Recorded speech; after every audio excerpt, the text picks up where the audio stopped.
संसद नहीं चलाते, सर्कस चला रहे हैं। मजबूरी में ये कदम हम सब लोगों ने उठाया है।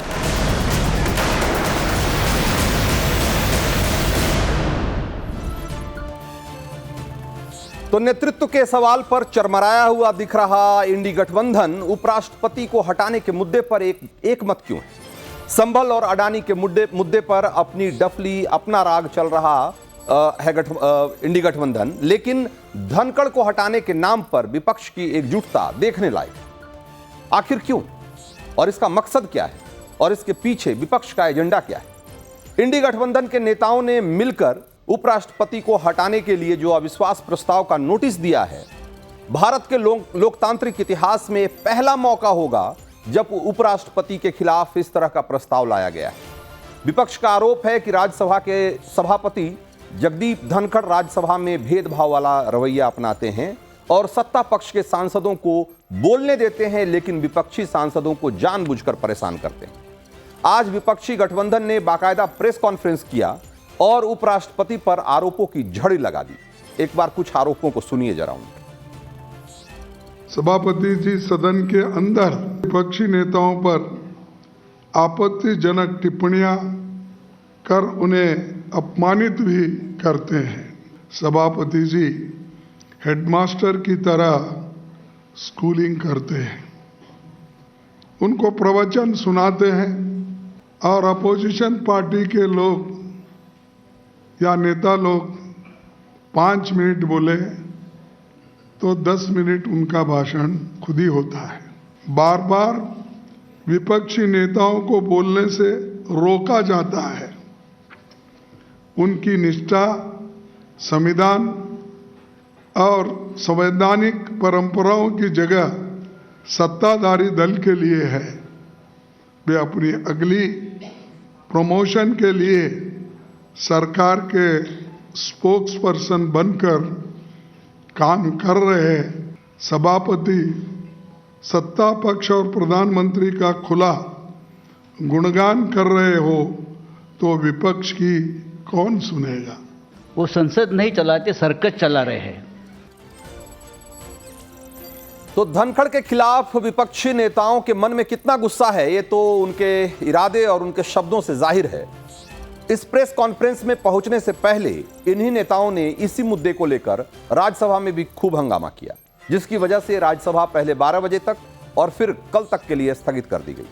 विपक्ष ने 10 दिसंबर को राज्यसभा के सेक्रेटरी को धनखड़ के खिलाफ अविश्वास प्रस्ताव लाने का नोटिस दिया था, जिसमें 60 सांसदों के दस्तखत थे। विपक्ष का आरोप है कि धनखड़ सदन में उन्हें बोलने नहीं देते, उनका रवैया पक्षपातपूर्ण है और आज यही बात मल्लिकार्जुन खड़गे ने पत्रकारों के सामने भी दोहराई। एक बार फिर से सुनिए उन्हें। जब भी विपक्ष सरकार से सवाल पूछता है तो मंत्रियों के जवाब देने से पहले ही चेयरमैन खुद सरकार की ढाल बनकर खड़े होते हैं। उनके आचरण ने देश के गरिमा को बहुत नुकसान पहुंचाया है। तो हाल यह है कि उपराष्ट्रपति धनखड़ के खिलाफ विपक्षी नेताओं ने सदन के भीतर और बाहर दोनों तरफ से हमला करना शुरू कर दिया है। और यह सब कुछ ऐसे वक्त में हो रहा है जब बीजेपी सदन में लगातार कांग्रेस पार्टी से सोरोस के साथ रिश्ते को लेकर सवाल पूछ रही है। कांग्रेस की तरफ से सोरोस मुद्दे पर अभी तक कोई जवाब नहीं आया, लेकिन सीधे सभापति को हटाने का नोटिस जरूर आ गया। इसलिए सवाल उठाया जा रहा है कि कहीं इस सोरोस कनेक्शन पर उठे हंगामे से ध्यान भटकाने की कांग्रेस की राजनीतिक चाल तो नहीं। And the major opposition party and the relationship between George Soros should be discussed because हम आम आदमी के लिए प्रतिबद्ध हैं और मैं 2 दिन से इस विषय को रख रहा हूं और हमारे लोग उस बात के लिए उद्वेलित हैं, उसकी चर्चा होनी चाहिए। Please take your seats.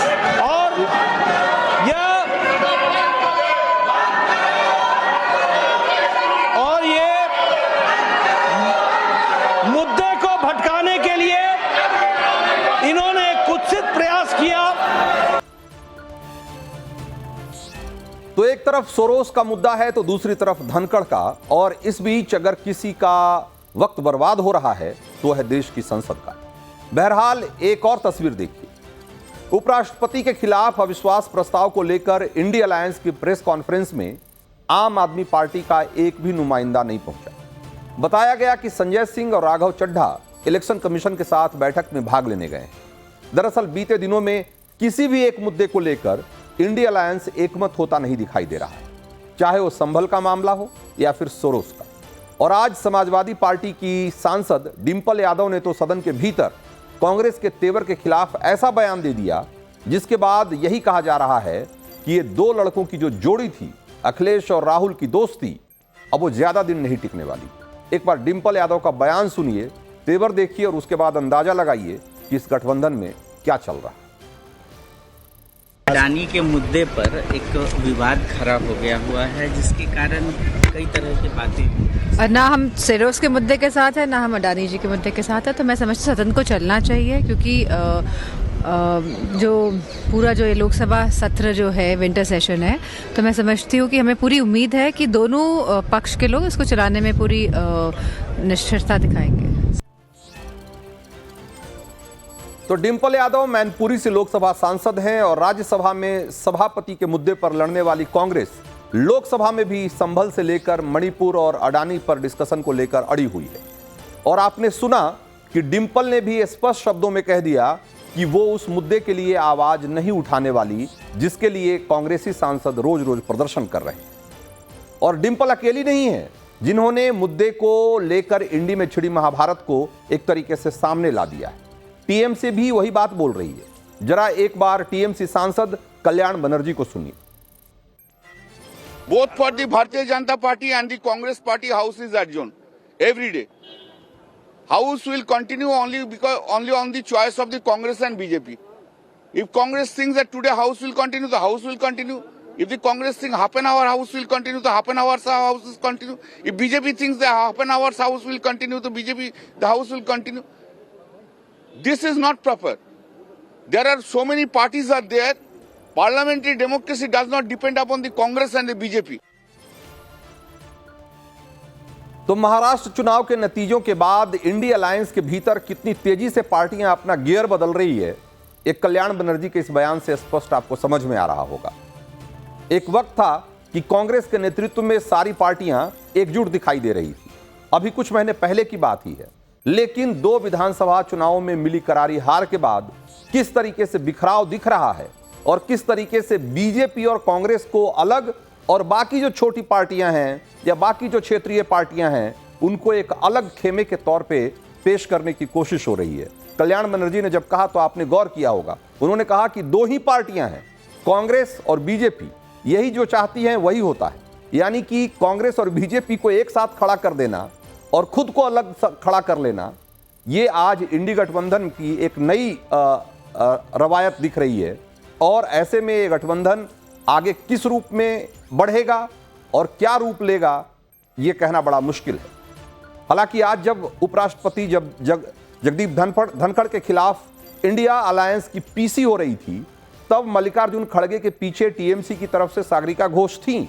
लेकिन आज जो कल्याण बनर्जी कांग्रेस को घेर रहे हैं, वही कल्याण बनर्जी जब पिछले साल राज्यसभा के सभापति जगदीप धनखड़ का मजाक उड़ा रहे थे तो सामने से राहुल गांधी वीडियो बना रहे थे। एक तरीके से ममता बनर्जी ने लकीर खींच दी है कि वो कहां कांग्रेस के साथ रहेंगी और कहां उनसे अलग दिखेंगी, क्योंकि बीते 48 घंटे में टीएमसी के भीतर से ही इंडी में राहुल की लीडरशिप को चैलेंज करने वाले 20 बयान आ चुके हैं और ममता को इंडी की कमान देने की मांग भी उठ चुकी है।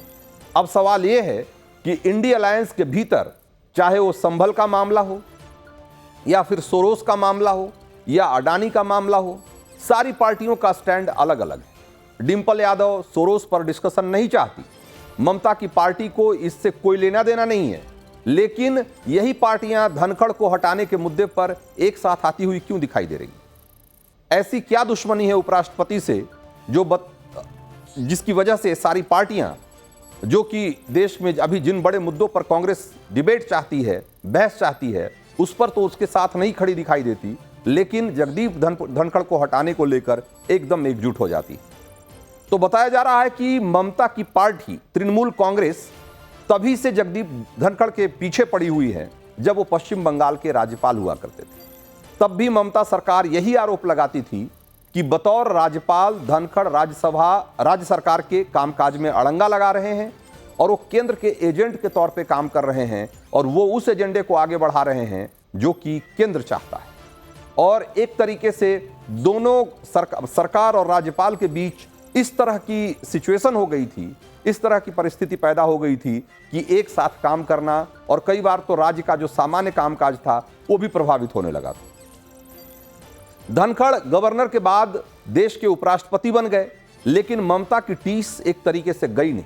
उपराष्ट्रपति धनखड़ को लेकर समाजवादी पार्टी के उग्र रवैये की वजह भी आपने पिछले दिनों कुछ तस्वीरें देखी होगी और उससे जोड़ा जा रहा है कि सभापति जगदीप धनखड़ ने जया बच्चन को जया अमिताभ बच्चन कहकर पुकारा तो जया बच्चन भड़क गई थी। और इससे पहले उपसभापति हरिवंश के सामने जया बच्चन ने समाज में स्त्री पुरुष विभेद और नारीवाद की बातें जो उन्होंने उठाई थी, लेकिन जब जया बच्चन को धनखड़ ने उन्हीं के शब्दों में और नियम के तहत जब जवाब दिया तो उनके पास इसका कोई एक तरीके से प्रत्युत्तर नहीं था। और इस बार सभापति को एक तरीके से अगर देखा जाए तो आपको जो वीडियो मैं अभी इस समय दिखा रहा हूं, ये जगदीप धनखड़ और जया बच्चन के बीच जो कहा सुनी हुई थी सदन में, उसकी ये तस्वीरें हैं। लेकिन यहां पर सभापति ने जब उनकी भाषा में ही उन्हें जवाब दिया तो जया बच्चन को ये समझ में आ गया कि जो तेवर उनके हरिवंश के साथ थे उसी तेवर में वो जगदीप धनखड़ के साथ बात नहीं कर सकती। जया ने कहा था कि मैं जया अमिताभ बच्चन हूं, ये बोलना चाहती हूं कि मैं एक कलाकार हूं और बॉडी लैंग्वेज समझती हूं, एक्सप्रेशन समझती हूं, और सर मुझे माफ़ करिएगा लेकिन आपका टोन जो है वो स्वीकार्य नहीं। हम सहयोगी हैं सर। मुझे याद है जब मैं स्कूल में थी इतने पर सभापति ने जया को टोक दिया और उन्होंने जया को बैठने को कहा, लेकिन वो मानी नहीं। सभापति जया ने जया बच्चन से बार बार ये कहा कि आप अपनी सीट पर बैठें, लेकिन जया के अड़ियल रवैये को देखकर सत्ता पक्ष भी एक तरीके से शोर मचाने लग गया था और जया ने राज्यसभा सचिवालय को अपना आधिकारिक नाम यही लिख कर दिया था, जया अमिताभ बच्चन। जब ये बात धनखड़ ने उन्हें याद दिलाई और कहा कि नियम के हिसाब से जो नाम आपका लिखा हुआ है यहाँ वही पुकारा जाएगा, और अगर आपको इतनी ही आपत्ति है जया अमिताभ बच्चन कहे जाने से तो अपना आधिकारिक नाम आप बदल लीजिए। और इस तरीके से ये जो बात आज उठकर आ रही है सामने कि वो स्कूल के हेडमास्टर की तरह वो बिहेव करते हैं, बर्ताव करते हैं सांसदों के साथ, उस समय भी जया बच्चन ने करीब करीब इसी लहजे में और यही बात कहने की कोशिश की थी कि जो सभापति का जो लहजा होता है या जो तरीका होता है, बर्ताव होता है, वो कई बार ऐसा लगता है कि बाकी सांसद स्कूल में पढ़ रहे हैं और उपराष्ट्रपति उसके हेडमास्टर हैं।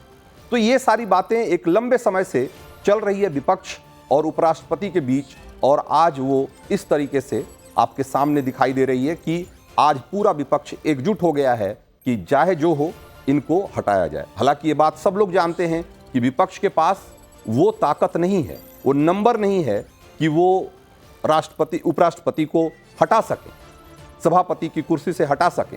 लेकिन फिर भी अगर वो इस प्रस्ताव पर अड़ी हुई है विपक्ष, तो उसका मकसद क्या है ये आपको समझना चाहिए।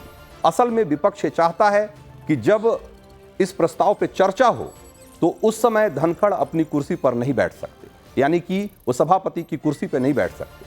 और विपक्ष का सिर्फ एक मोटिव है कि जिस तरीके से सभापति ने उन्हें अनुशासन में रखा, जिसे कि वो ये कह रहे हैं कि उनका बर्ताव जो है पक्षपातपूर्ण होता है, वो एक तरीके से धनखड़ को मैसेज देना चाहते हैं कि सदन में जो विपक्ष की एकजुटता है उसको नज़रअंदाज करना उन पर एक तरीके से भारी साबित हो सकता है। क्योंकि जब इस पर बहस होगी, इस अविश्वास प्रस्ताव पर बहस होगी, उस समय धनखड़ को एक सामान्य सांसद की तरह वो नीचे बैठना पड़ेगा, वो उस कुर्सी पे नहीं बैठ सकते जिस पर कि सभापति बैठते हैं। और जाहिर सी बात है उस समय विपक्ष के पास बहुत बड़ा मौका होगा जब वो धनखड़ के खिलाफ उनके मन में जो भी गुस्सा है, जो भी भड़ास है, वो सामने रख सकें सदन के सामने।